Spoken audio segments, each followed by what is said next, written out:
now, on behalf of all of us here on One, this is Roger Maud wishing you a very good night. Good night. It's almost unthinkable in this day and age, but back in the day, TV used to go to bed at the same time as its viewers. Generally, they'd show a clock, give a continuity announcement, command the viewers to turn off their sets lest they explode, and play the national anthem, generally over their own logo, or over pictures of the Queen doing stuff, or on occasion just a single ghoulish still picture of the Queen staring into the viewer's eyes and minds like some ancient spectre. And then they just switch off for the night, go black.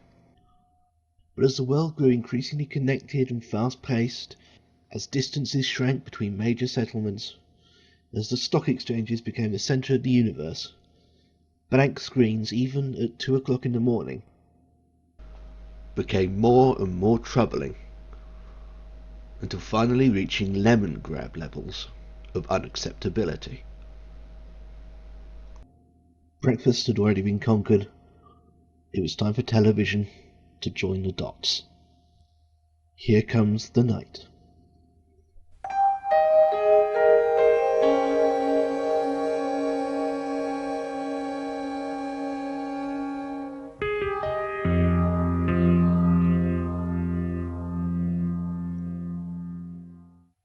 It was actually Channel 4, then very much still the bad boys of British TV, who first experimented with late-night broadcasting in this country. At the time, that just meant staying up well past 1 in the morning, much to the irritation of the ITV techies, who had to play out their adverts. By the mid-80s, with the eventual success of commercial breakfast television, broadcasters began to grow hungry. They started looking for other potential untapped markets: the daytime and the night-time. The daylight hours soon fell into the deadeningly bland pattern where it stayed to this day, programming so insubstantial it's not really worth coming up with anything resembling special branding for it. It would have been like trying to gift-wrap water vapour. ITV's sole attempt at such a brand was very much after the horse had bolted, and no one really noticed or cared. The night, however, was different. Unlike the daytime, it wasn't hampered by the watershed, but on the other hand there was no obvious audience to aim at either. Frankly, no one knew what was going to happen, or what could even be shown there. There was even talk of the IBA franchising the post-midnight hours, just as they had the hours between 6 and 9:30, creating a whole new station for the purpose. TV PM, if you like. Or TV AM. TV more AM than the other TV. You know what I mean. But that idea was never going to work. It would have been patently impossible for a TV station to make a profit on nighttime hours alone. So instead it was left for the regions to experiment how they saw fit. And the first station in the country, in fact, to go 24 hours on a regular basis was Yorkshire. And now, ITV, we rock our way through the night with the top video entertainment from the mighty music box.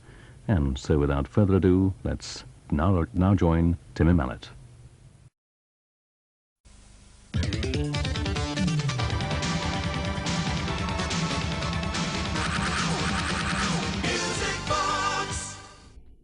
They struck a deal with Thorn EMI to simulcast their incorrect answer to MTV, Music Box, over the night.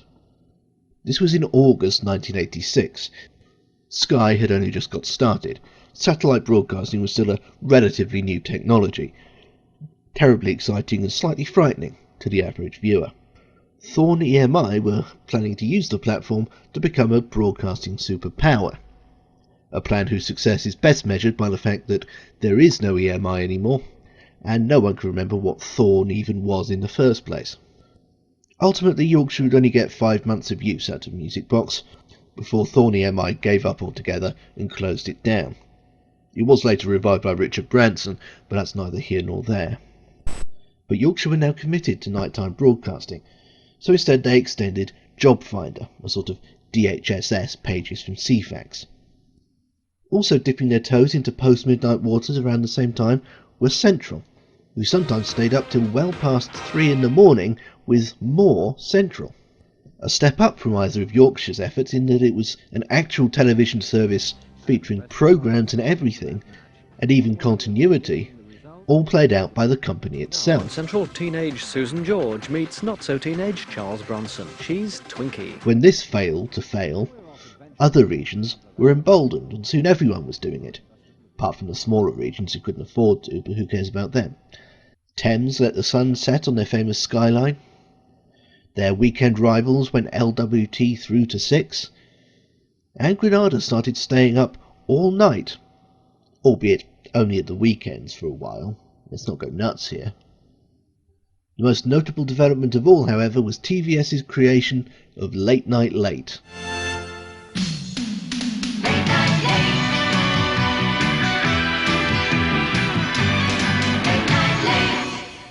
Hi, how you doing? Welcome along to Monday's Late Night Late. Thank you so much. A show with a weirdly tautological name and a title sequence far too brash for that hour of the night. Late Night Late was important for a few reasons. The first was the format. In-vision continuity was one thing, and most of these early attempts at late night broadcasting consisted of just that. Although given the time slot it often felt like eerie dystopian horror about a purgatory for continuity announcers, with increasingly red-eyed presenters visibly losing their bonhomie as the hours dragged on. So anyway, that was one thing, but Late Night Late took it a step further. This was a full-on presentation strand with letters, phone-ins and competitions. It was a bit like the children's BBC broom cupboard for adults. As a format, it didn't really catch on. The only other company to do something similar was ITV, with their nightclub, which launched just under a year later.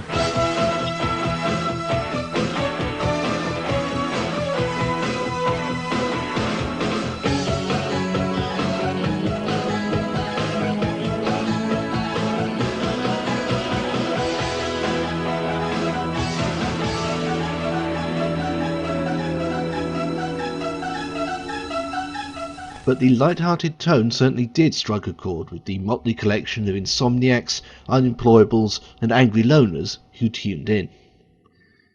Perhaps more importantly, Late Night Late was the first such strand to be broadcast on another ITV station, specifically Channel, for whom Puffin's Place tended to stretch the budget a bit. The first concerted group effort at a nighttime strand, however, was Night Network, which launched almost simultaneously with Late Night Late.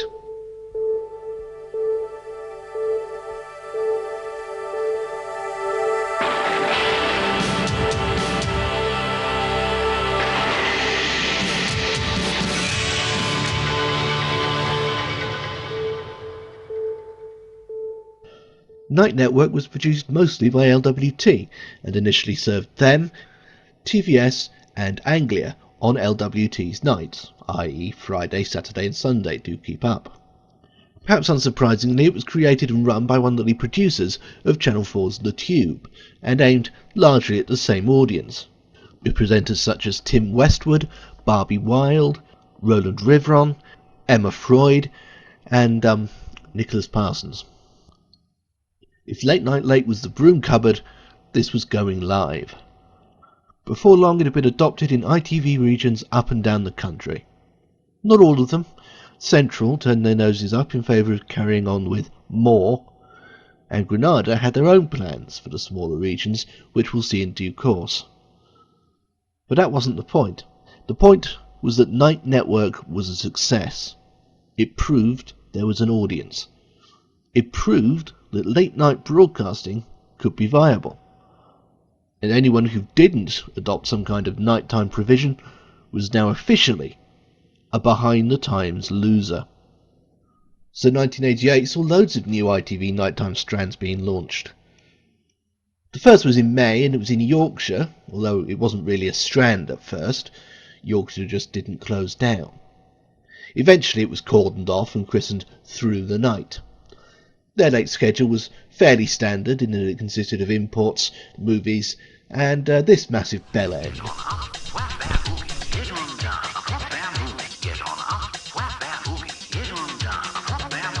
HTV's nightclub followed in August, and then in September, Granada created perhaps the one really iconic late night strand.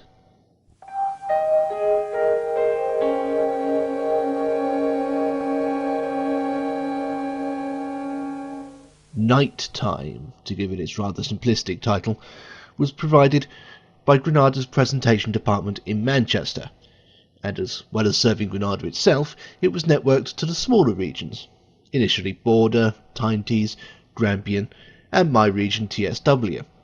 Ulster arrived fashionably late a month later. Most of those regions had been picking up night network at the weekends. Granada's new service overrode that, which may have contributed to Night Network's relatively early demise.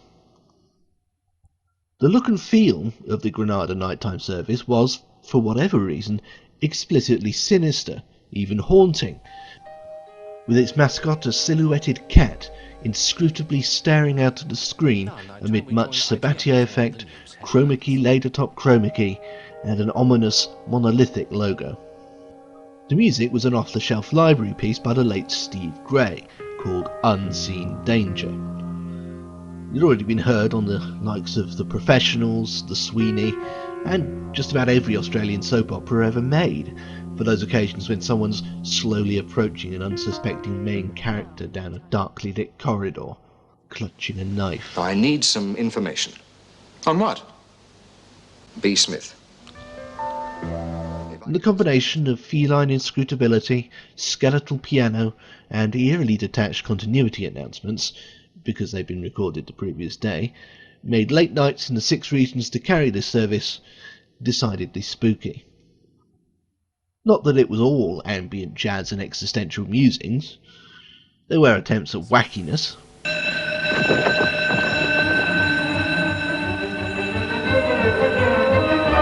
Get back! Get back! You will watch Nighttime! He's got a TV control, And he's not afraid to use it. but it's in the middle of the afternoon. Quiet! Ow!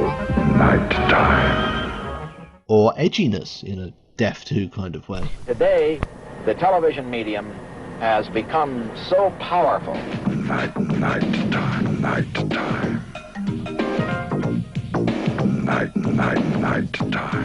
This television medium reaches them by the millions. The overall effect was eerie, disjointed, and hard to get a grip on.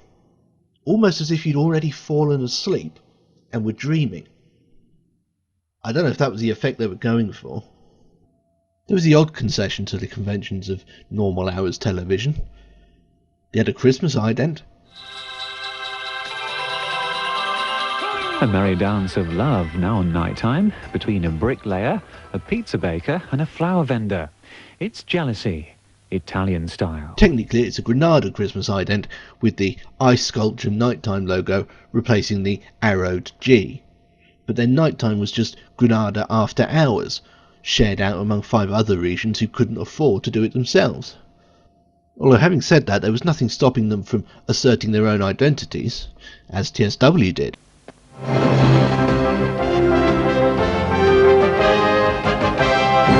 This is TSW Nighttime. This is something I don't think any of the other regions did. Create and deploy their own ident and presentation on top of Granada's actual programming schedule. So TSW could have a late night service provided by another company at little cost to themselves and still assert their own branding over the top of it. It's quite ingenious, although I think they stopped bothering after they lost the franchise. Of the 3 franchises serving Scotland, Granada's nighttime service accounted for 2 of them. The main ones, Scottish, were too proud and too rich to brook the notion of some English channel coming in and doing their programming for them, even in the middle of the night. Although, of course, they hadn't been in 1987, when they put together a deal with Central and Granada to put together a joint schedule for 24-hour broadcasting under their own names. That died on its arse within a few months, leading to Granada creating Nighttime and Scottish eventually initiating Through the Night. I know, we've heard that one already. There are only a few potential names you can give to this sort of thing, after all. Even Channel 4, the pioneers, got in on the act, creating their own short-lived nighttime strand in the late 80s, with its typically avant-garde spelling matched by its presentation, which actually managed to outdo Granada's for sheer spookiness.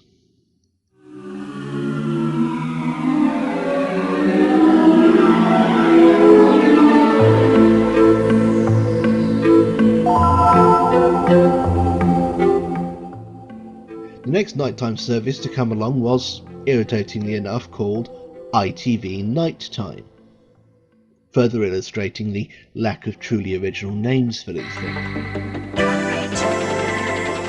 This one came from London. There was a joint venture between Thames on the weekdays and LWT at weekends, with the main difference being that LWT were too tight to spring for overnight continuity announcements, making the Friday to Sunday shifts particularly eerie, lacking as they did any human voices whatsoever. Though pieced together and transmitted from London, it also played in the HTV region, where it replaced Nightclub, and eventually TVS and Anglia too. The presentation was neon motorways and acid jazz, rather than age of chance and vaguely menacing ambient, and so was rather more pleasant in the conventional sense, although that vocoded nighttime probably got very old very fast. ITV Nighttime from London proved to be a very popular and well-regarded service, so as is usually the case with these things, it didn't last long. It started in April 1991. Just 6 months later, Thames lost the franchise. ITV Nighttime ultimately died with them, after only 20 months on air. Their successors, Carlton, showed no particular interest in carrying it on, and so it was quickly consigned to the history books. HTV and Anglia, left out in the cold, took up Nighttime from Manchester, which just left LWT, who carried on where they left off, under the new name 3 Nights.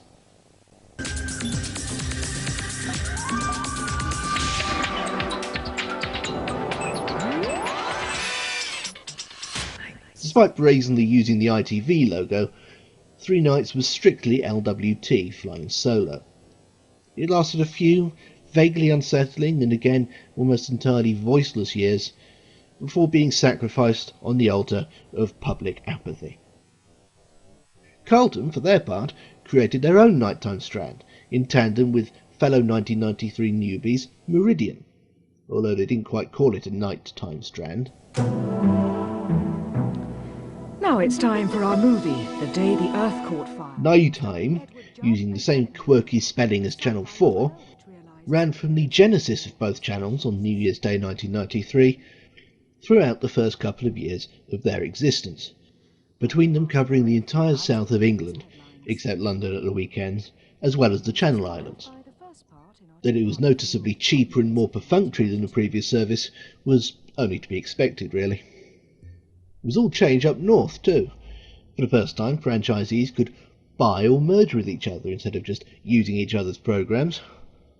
Night Shift, starting in 1992, was the fruit of the second merger between Yorkshire and Tyne Tees.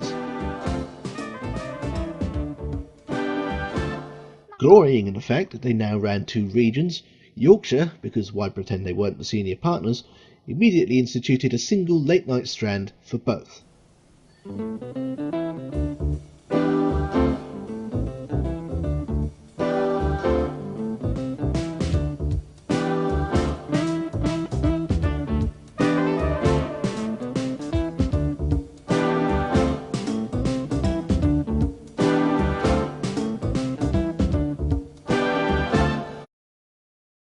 If you didn't already recognise the music, then quite frankly, shame on you.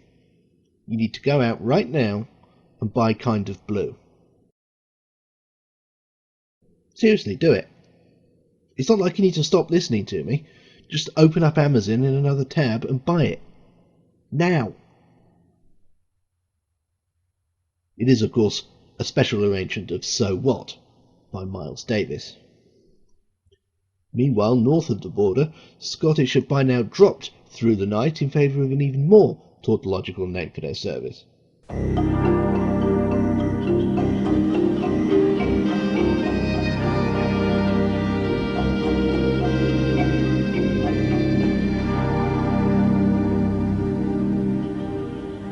Welcome to Scottish Nighttime Programmes. I told you they were rich.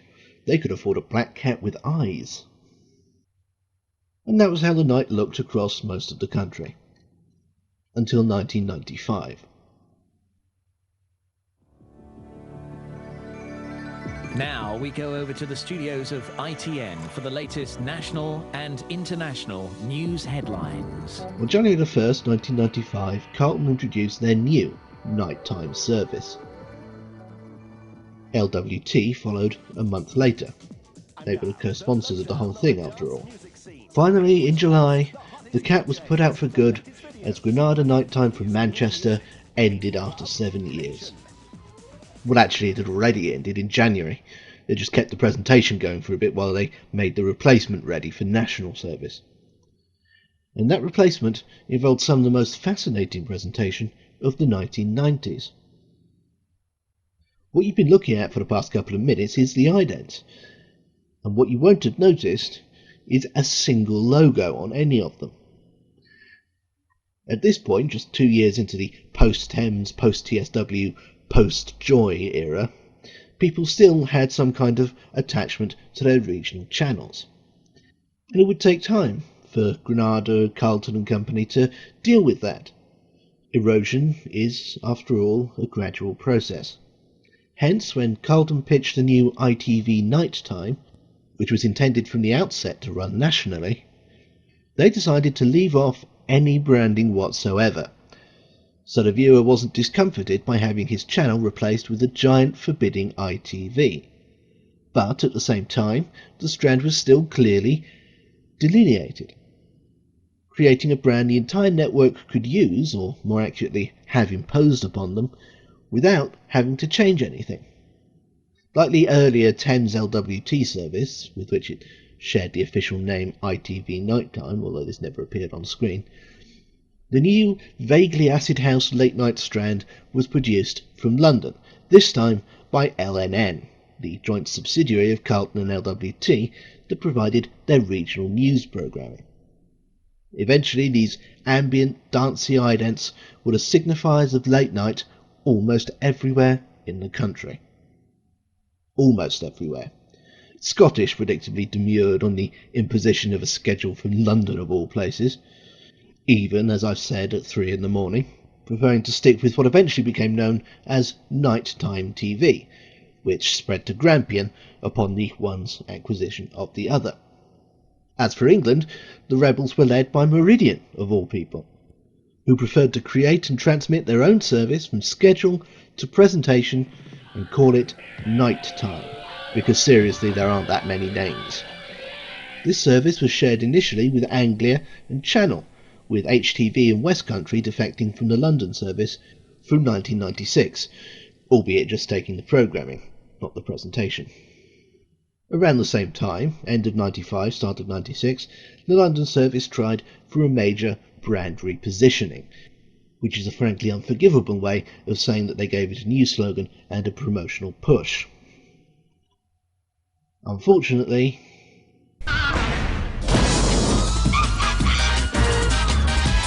this is the most happening hideaway in the world. Yes. You are a disgrace. Make sure you're turned on. You go all the way? Now keep the knickers on. Television with attitude, starting next week. It was a bit crap. Even in 1995, the phrase, "with attitude," was essentially code for, hey, 14 to 25-year-old demographic, we hate you so very much. Buy some shit. But of course, Carlton never let being rubbish dissuade them from anything. The one thing they couldn't ride out was the scandal over Hotel Babylon. Hotel Babylon was a fairly standard, painfully self-conscious and desperately ironic late-night zoo format to Sparefest, hosted by Danny Bear and funded by Heineken. That's funded by, as in a couple of steps beyond, sponsored by. In what's still a relative rarity in British television, it meant that Heineken had direct contact with the producer, in this case Bob Geldof of all people. And when one of their memos to Geldof was leaked to the press, it kicked up such a storm it practically ended the show then and there. Because what they said was A, they'd rather see more of their beer in the show, and B, they'd rather see fewer black people in the show. And that's the kind of thing a programme can't really survive, even if anyone had been watching the damn thing, which they weren't. And since Hotel Babylon was the linchpin of the whole TV with attitude approach, well, that went down with it. Meanwhile, by 1998, Meridian Service had become The Edge, which if nothing else is an original name.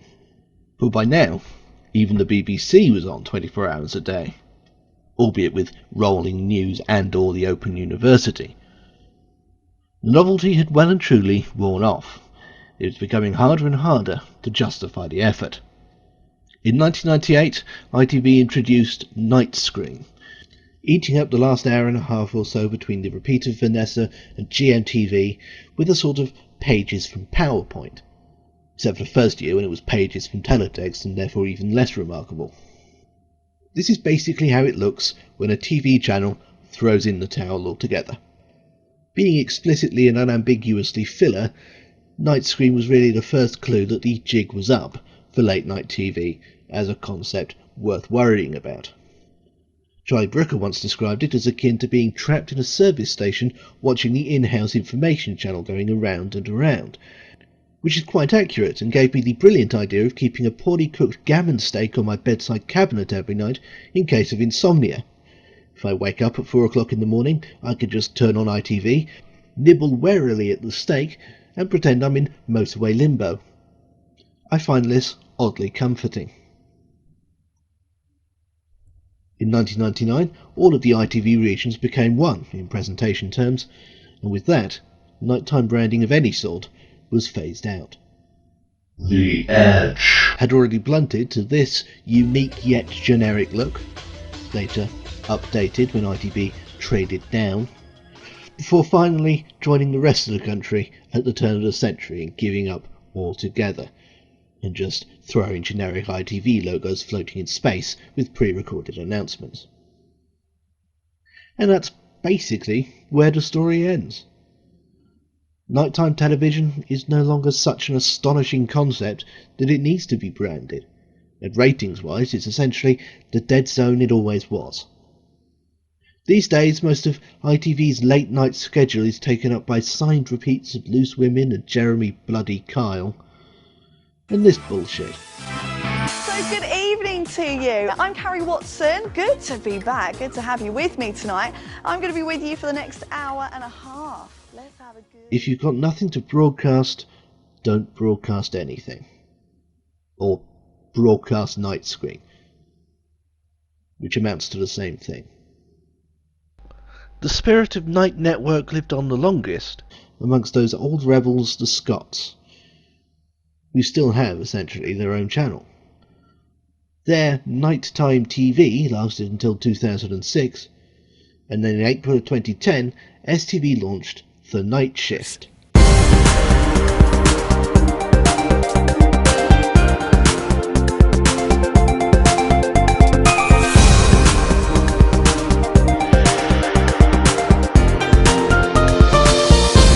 This consisted largely of a dreamlike tapestry of postcard shots of Scotland, text images from insomniac viewers, the occasional faintly nightmarish studio segment, hats, and of course they're like a glass of champagne. They're wonderful. I think men love seeing women in hats.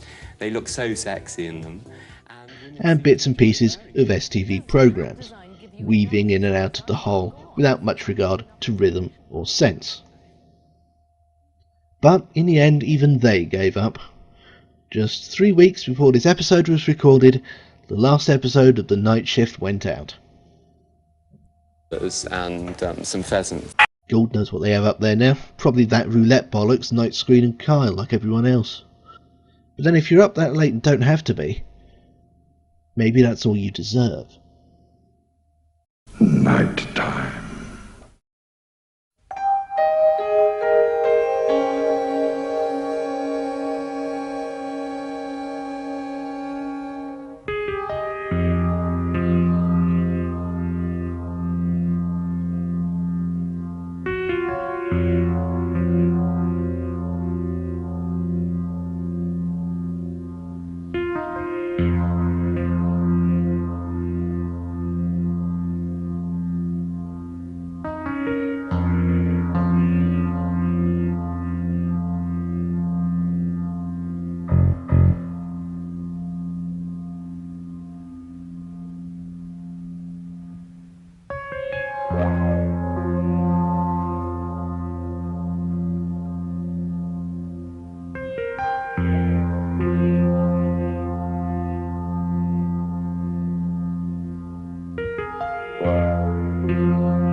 And as we say goodnight, a quick reminder, if you can still hear me, your set is not switched off properly. Do that immediately, please, and don't forget, pull that plug out of the switch.